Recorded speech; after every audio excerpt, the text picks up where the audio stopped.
नमस्कार, मैं हूं अवंतिका श्रीवास्तव। जैसा कि आप जानते हैं कि आयुष्मान में हर बार स्वास्थ्य संबंधी समस्याओं पर खास जानकारी दी जाती है।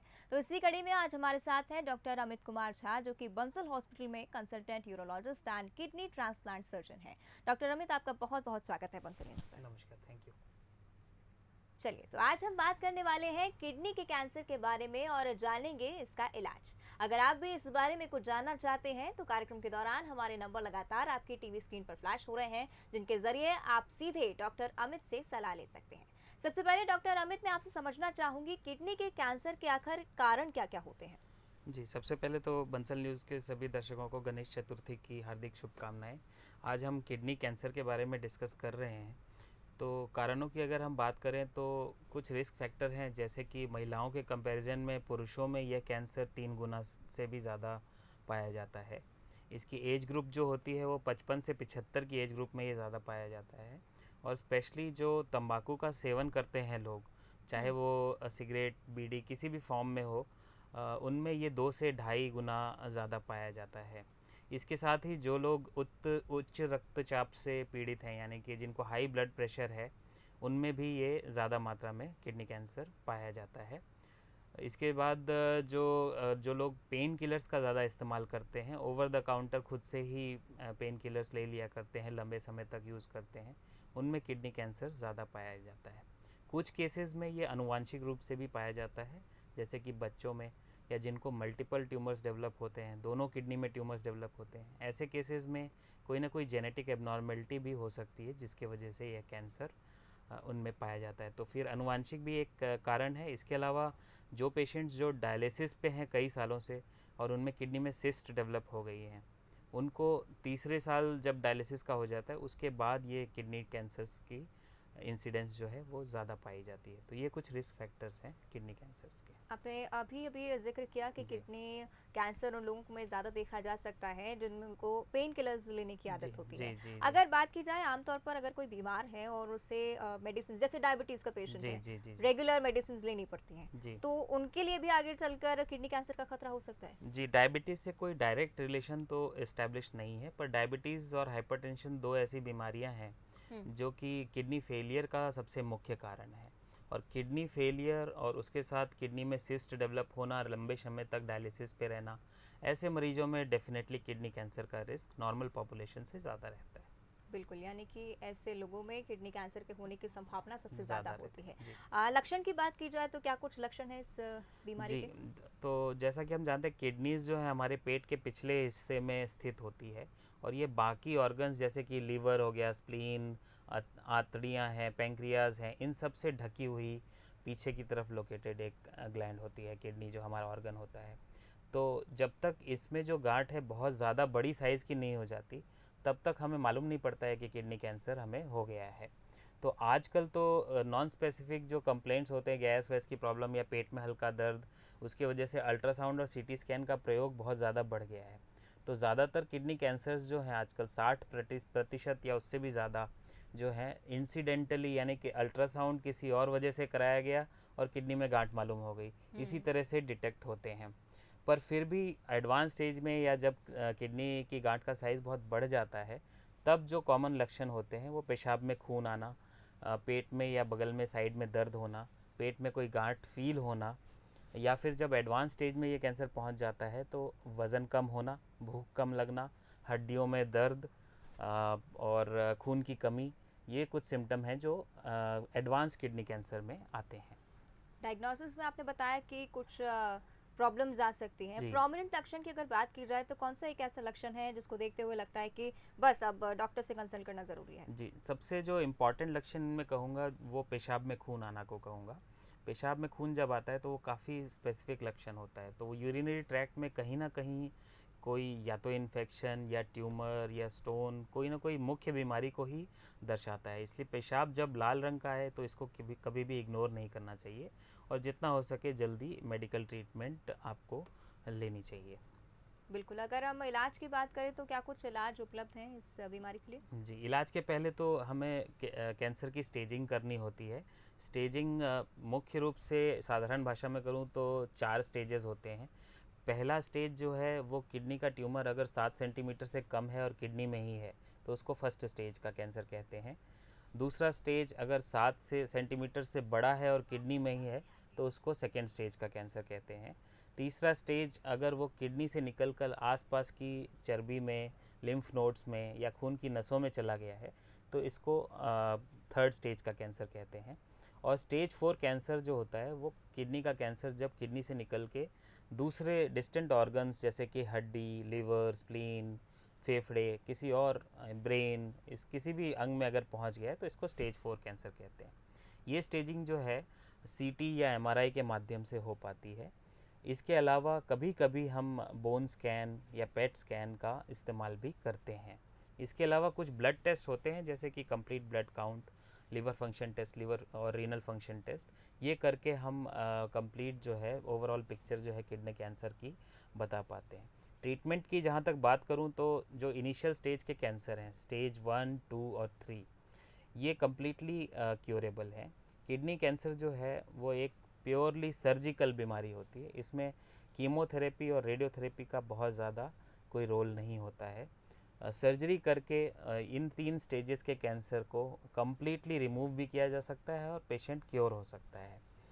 तो इस सर्जरी जो है, ये सर्जरी 3 तरीके से मेनली की जाती है। एक ओपन तरीका जो पहले किया जाता था या अभी भी एडवांस स्टेज में बड़े कैंसर जो होते हैं, खून की नसों तक पहुंच गए होते हैं, उनमें हम ओपन सर्जरी यूज़ करते हैं।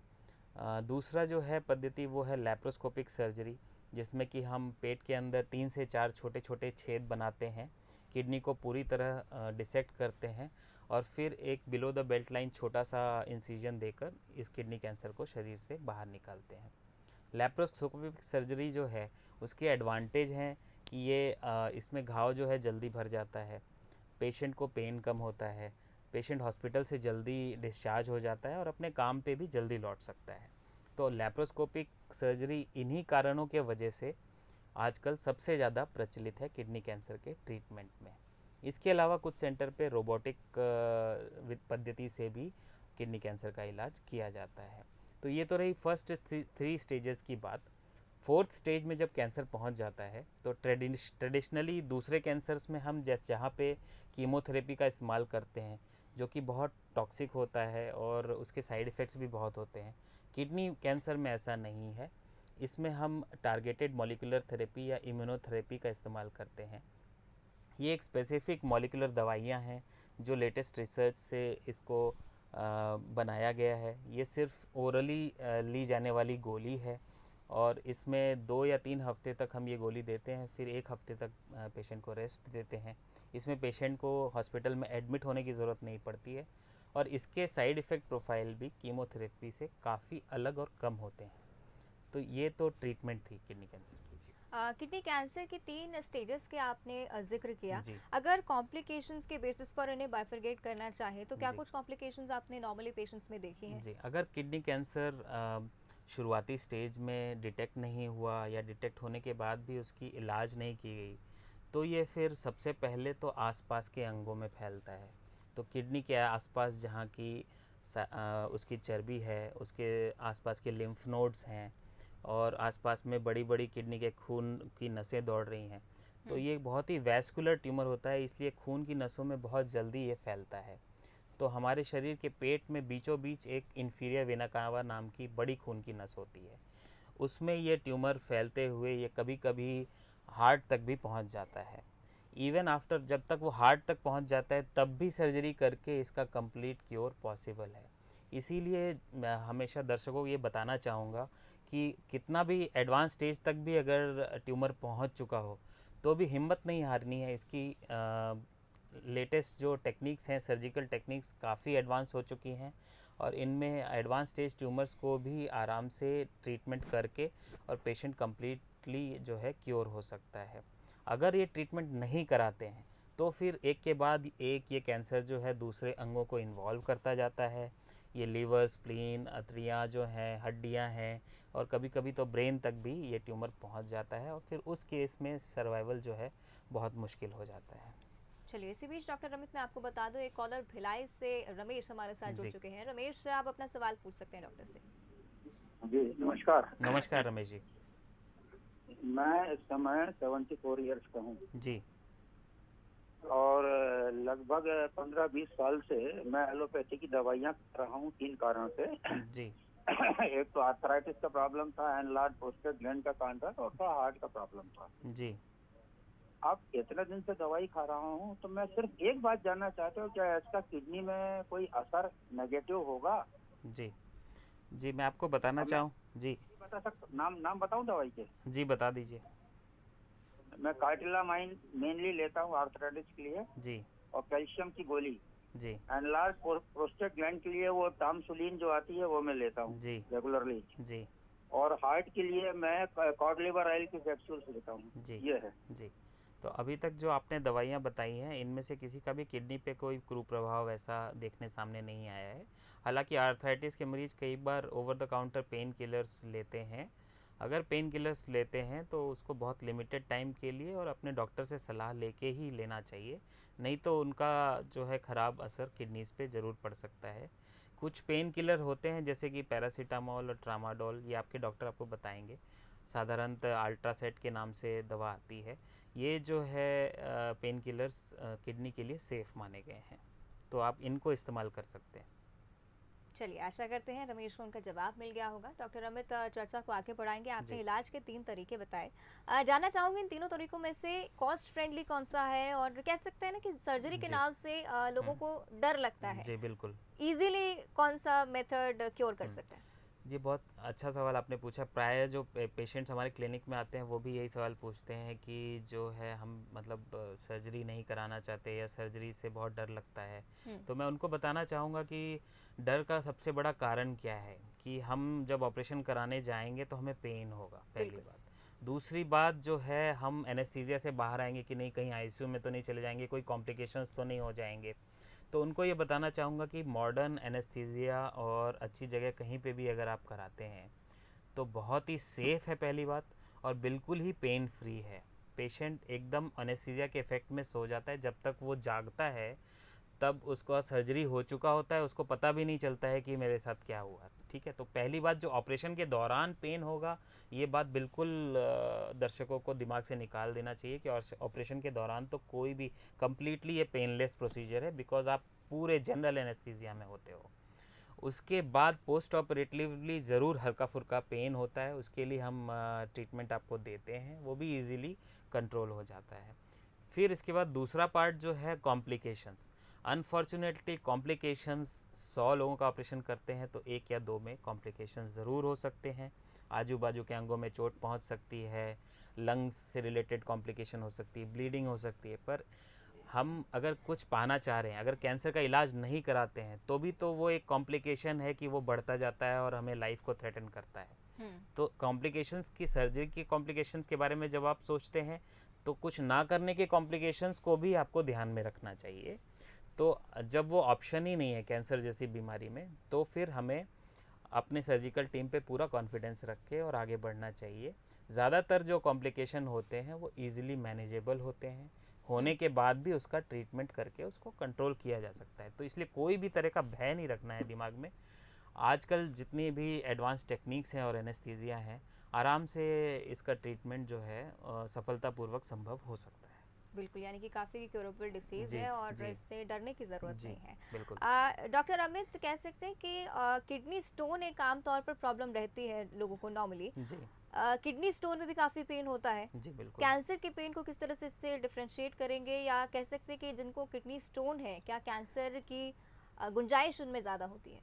जी, कुछ तरीके के, कुछ स्पेसिफिक टाइप के कैंसर हैं, जैसे स्क्वामस सेल कार्सिनोमा जो किडनी का होता है। वो किडनी स्टोन अगर बहुत समय से पड़ा हुआ है किडनी में, उसका इलाज नहीं कराया है और बार बार इन्फेक्शन हो रहा है, तो उनमें ये स्पेसिफिक टाइप का कैंसर जो है ज़्यादा पाया जाता है। दूसरी बात जो है पेन की क्वालिटी। पेन जो होता है, किडनी स्टोन का पेन जो होता है वो जनरली बढ़ता घटता रहता है और उसके एपिसोड आते हैं और चले जाते हैं। कैंसर का जो पेन होता है वो बहुत लेट स्टेज में आता है और वो कंटिन्यूअसली बना ही रहता है, एक डल एकिंग या लगातार बना रहने वाला पेन होता है। कि उसके बनिस्बत जो स्टोन का पेन होता है वो एपिसोड्स में आता है और कई बार तो अच्छे से अच्छे एनाल्जेसिक पेन किलर्स देने पे भी वो रिलीव नहीं होता है। उसके अलावा जो है बाकी तो सिम्टम्स के आधार पर जब हम सिंपल स्क्रीनिंग टेस्ट जैसे कि अल्ट्रासाउंड वगैरह करते हैं तो हमको इसके बारे में डिफ्रेंशिएट कर पाते हैं कि ये किस चीज़ का पेन है। ऑपरेशन की सक्सेस रेट की अगर बात की जाए, या मैं ये पूछना चाहूँगी कि किडनी के कैंसर से क्या पूरी तरह से रिकवर हुआ जा सकता है? जी बिल्कुल। ये स्टेज पे डिपेंड करता है। जैसा कि मैंने पहले बताया, स्टेज 1, 2, 3 ये 3 स्टेजेस अगर हैं तो मेजॉरिटी ऑफ द केसेस में आपको कंप्लीट रिकवरी यानी कि पूरी तरह आप कैंसर फ्री हो गए ऑपरेशन के बाद, ये पॉसिबल है डेफिनेटली। स्टेज 4 कैंसर में भी इम्यूनोथेरेपी और टारगेटेड थेरेपी देने के बाद कुछ परसेंटेज केसेस में आप कैंसर फ्री हो सकते हैं, लेकिन ये परसेंटेज बहुत ही कम है, हार्डली 10 से 15% है। बाकी जो 80-85% पेशेंट हैं उनमें सिम्टम रिलीव हो सकता है और कैंसर प्रोग्रेस ना हो, इसका बस हम कर सकते हैं। बाकी मेजॉरिटी जो है स्टेजिंग वो फर्स्ट, सेकंड और थर्ड स्टेज के जो पेशेंट्स हैं उनमें कंप्लीट रिकवरी और क्योर पॉसिबल है। मेडिकेशन की अगर बात की जाए तो मेडिकेशन क्या पूरे लाइफ टाइम लेना पड़ता है? जी, इसमें ऑन ऑफ रहता है। जो स्टेज 4 के कैंसर्स हैं उनमें 2 हफ्ते मेडिसिन देना और फिर 1 हफ्ते का रेस्ट, ऐसे 3 या 4 साइकिल देके फिर हम सीटी स्कैन वगैरह रिपीट करते हैं कि उस दवा से रिस्पांस कितनी है। अगर कंप्लीट रिस्पांस है, पूरी तरह कैंसर ख़त्म हो गया है, तो फिर दवा बंद भी हो सकती है। अगर पार्शियल रिस्पांस है तो दवा को 6 महीने साल भर और कंटिन्यू रखना पड़ता है। और कुछ मरीजों में जिनमें प्रोग्रेस हो रहा है उनमें दवाइयाँ चेंज करना और बहुत लंबे समय तक लाइफ लॉन्ग भी दवाइयाँ लेने की ज़रूरत पड़ सकती है। पर एक बार अगर स्टेज 1, 2 और 3 का कैंसर है और सर्जरी होके कंप्लीट क्योर हो गया है तो फिर आप मेडिसिन फ्री भी हो सकते हैं। ज़्यादातर केसेस में यानी कि पोस्ट ऑपरेटिवली हफ्ते भर की जो एंटीबायोटिक वगैरह दी जाती है उसके अलावा लंबे समय तक कोई मेडिसिन लेने की ज़रूरत नहीं पड़ती है। बिल्कुल। और अगर प्रायर प्रिकॉशंस की बात की जाए तो किडनी के कैंसर से बचने के लिए क्या कुछ प्रिकॉशंस अपन पहले ही ले सकते हैं जिससे आगे जाके बीमारी ना हो? जी, जिन मरीजों की फैमिली में कैंसर की हिस्ट्री रही है या फिर जो मरीज़ डायलिसिस पे हैं, डायलिसिस वाले मरीजों को तीसरे साल के बाद जो है 6 महीने से 12 महीने के अंतराल पर अल्ट्रासाउंड या सीटी स्कैन करके किडनी कैंसर की स्क्रीनिंग करनी चाहिए। और जिनको फैमिली में हिस्ट्री रही है उनको भी 6 महीने साल भर पे अल्ट्रासाउंड या सीटी स्कैन करके और स्क्रीनिंग करनी चाहिए। दूसरा जो है, टोबैको का इस्तेमाल किसी भी रूप में हो बंद कर देना चाहिए। ब्लड प्रेशर का कंट्रोल अच्छा रखना चाहिए और पेन किलर्स का ओवर द काउंटर ऐसे अनायास बिना प्रिस्क्रिप्शन के इस्तेमाल नहीं करना चाहिए। उसके अलावा जो हेल्दी बैलेंस डाइट, एक्सरसाइज सभी लोग जानते हैं, एक हेल्दी लाइफस्टाइल रखने से किडनी कैंसर से भी बचा जा सकता है। बिल्कुल। चलिए, किडनी कैंसर सर डायग्नोस हो सकता है, इलाज हुआ, सर्जरी हो गई, उसके बाद क्या कुछ सावधानियां बरतनी चाहिए? जी, ऑपरेशन के बाद जहाँ तक मैं कहूँ कि 3 महीने तक तो आपको कोई भी भारी वज़न नहीं उठाना चाहिए, पहली बात। दूसरा, अपने डॉक्टर्स जिसने ऑपरेशन किया है आपका, उससे रेगुलर फॉलोअप में रहना चाहिए। किडनी कैंसर या कोई भी कैंसर किसी साधारण स्टोन या प्रोस्टेट की बीमारी जैसा नहीं है। इसमें स्ट्रिक्ट फॉलोअप होता है, पहले 1-2 साल में 3-3 महीने पर, उसके बाद 1-2 साल में 6-6 महीने पर, और उसके बाद साल में एक बार अल्ट्रासाउंड और कुछ ब्लड और यूरिन के रिपोर्ट होते हैं जिनसे हमको किडनी कैंसर का प्रॉपर फॉलोअप पता चलता है। और साथ ही दूसरी किडनी जो रह गई है वो सही से काम कर रही है कि नहीं उसके बारे में पता चलता है। तो रेगुलर फॉलोअप, 3 महीने तक वज़न ना उठाना, पानी पर्याप्त मात्रा में पीना, ठीक है, ये कुछ बातें हैं जो आप ध्यान में रखें ऑपरेशन के बाद। अगर ऑपरेशन के बाद सर किडनी में पेन महसूस हो तो क्या कुछ करें? तो पेन अगर महसूस होता है, थोड़ा बहुत पेन तो बहुत ही मतलब जो टॉलरेबल पेन है, माइल्ड सा पेन है, वो तो इंसिजन का पेन होता है, ऑपरेशन के बाद स्वाभाविक है। उसमें ओरल पेन किलर्स आपको प्रिस्क्राइब किए गए होते हैं, उसी से आपको मैनेज करना होता है। लेकिन अगर एक अंतराल बीत गया है, ऑपरेशन के बाद मान लो 3 महीने 6 महीने हो गए हैं और अब ऑपरेशन की साइट पर कोई गांठ या पेन डेवलप हो रही है, तो इसको बहुत सीरियसली लेना चाहिए, तुरंत अपने डॉक्टर से मिलना चाहिए, वो कोई रिकरेंस हो सकता है। फॉलोअप का किसी भी कैंसर में मतलब ही यही है। कैंसर जो है ये बीमारी ऐसी है जो बहुत साल बाद भी लौट कर कभी कभी आती है। तो जब आए तो अर्ली स्टेज में हम इसको पकड़ सकें, ये हमारे फॉलोअप का जो एम रहता है, मतलब दोबारा डॉक्टर को दिखाने का एम ही यही रहता है। तो अच्छा। उसमें तो सबसे पहले सिम्टम्स पे हम ध्यान देते हैं, जो पेन है कि नहीं, कोई गांठ है कि नहीं। अगर है तो उसमें साधारण कुछ टेस्ट पहले अल्ट्रासाउंड, सीटी स्कैन वगैरह करके हम उसका पता करते हैं, और वो पता करने के बाद उसके बाद जो है आगे की उसमें ट्रीटमेंट चालू करते हैं। अल्ट्रासाउंड, सीटी स्कैन में अगर ऑपरेशन की जगह पे ही सिर्फ लिमिटेड ये गांठ है और बाकी किसी ऑर्गन में ये फैली हुई नहीं है, तो दोबारा सर्जरी करके भी इसको पूरी तरह से रिमूव किया जा सकता है। लेकिन अगर ये किसी और अंग में फैल गया है तो जैसे स्टेज 4 कैंसर का ट्रीटमेंट होता है, उसी तरह से रिकरेंस का भी ट्रीटमेंट होता है जब ये दूसरे अंगों में फैल गया होता है। बिल्कुल। और इसी कड़ी में अंत में आप दर्शकों को क्या कुछ सलाह देना चाहेंगे, संक्षिप्त में बोल सकते हैं आप? जी, तो हमारी तरफ से सलाह मेन यही है कि जब किडनी कैंसर या किडनी में कोई गांठ की डायग्नोसिस हो तो उससे भयभीत ना हो, अपने यूरोलॉजिस्ट से तत्काल मिलें, प्रॉपर सलाह लें और टाइमली इसका इलाज कराएं। मेजॉरिटी ऑफ केसेस में पेन फ्री तरीके से इसका इलाज संभव है और इससे कोई डरने की बात नहीं है। चलिए, शुक्रिया डॉक्टर अमित, आपने कई सारी महत्वपूर्ण जानकारी आज हमारे साथ साझा की। Thank you. चलिए, तो आज डॉक्टर अमित कुमार ने हमारे साथ कई जानकारियां साझा की हैं और निश्चित रूप से आपको भी आपके सभी सवालों के जवाब मिल गए होंगे।